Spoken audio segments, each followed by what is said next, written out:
Muy buenas. El tema del que nos disponemos a hablar es uno bastante importante.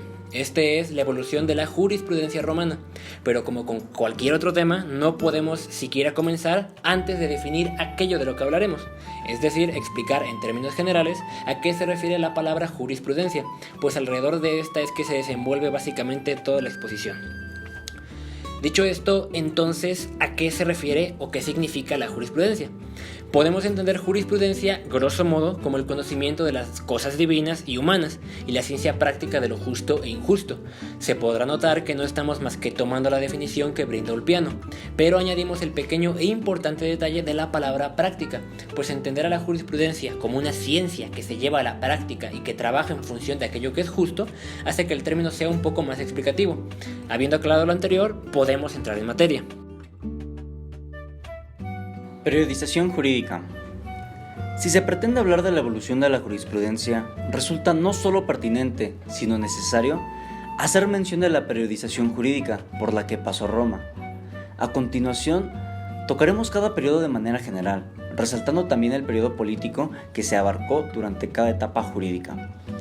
La historia del derecho romano puede comprenderse en distintas etapas. La primera de ellas comienza con la propia fundación de Roma en el año 753 a.C. hasta el 130 a.C., denominándose este periodo jurídico como derecho romano preclásico. Es en esta etapa, en el siglo V a.C., más específicamente durante los años 451 a.C. y 449 a.C., que se crea la famosa Ley de las 12 Tablas. También, dentro de este mismo periodo, podemos destacar la subdivisión comprendida entre la ya mencionada fundación de Roma y el 509 a.C., la cual se refiere a lo que hoy conocemos como derecho arcaico. Todo el derecho romano preclásico abarca la enteridad de la monarquía, siendo el derecho arcaico lo vigente durante este periodo político, y la mayoría de la república, casi 4 siglos de la misma, pero ya habiendo superado el derecho arcaico. El segundo periodo acapara menos tiempo que el primero, sin embargo, posee más subdivisiones, y es que en el periodo conocido como Derecho Romano Clásico empezó en el 130 a.C. y terminó en el año 230 de la era cristiana.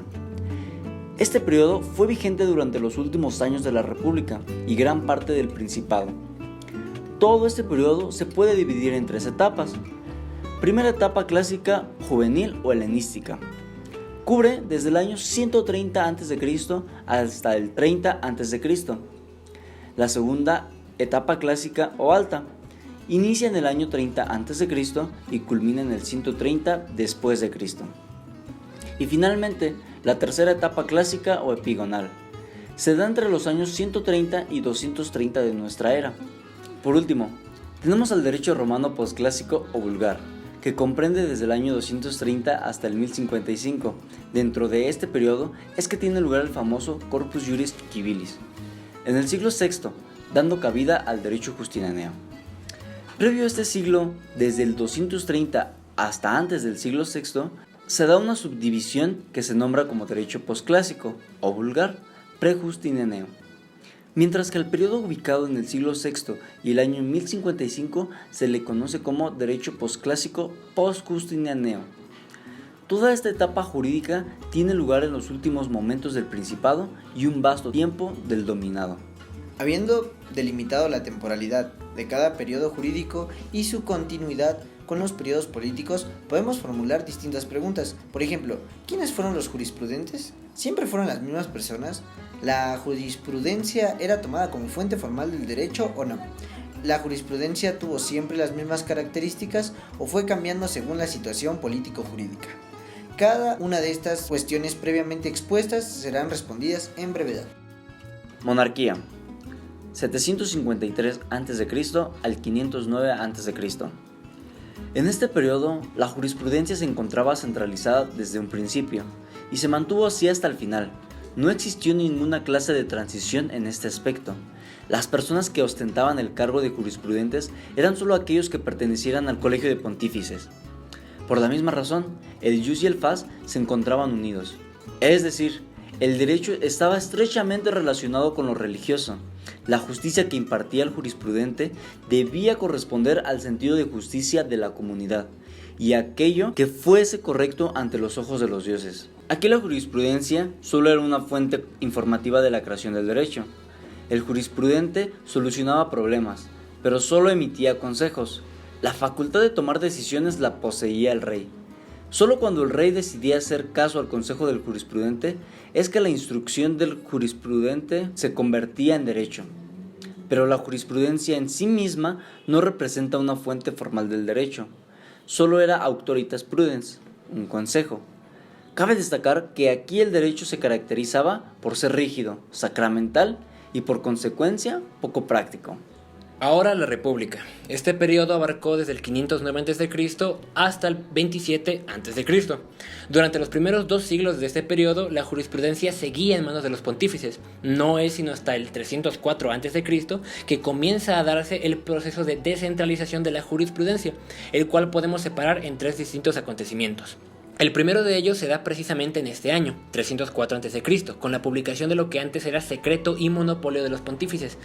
Esta publicación recibió el nombre de Ius Flavianum.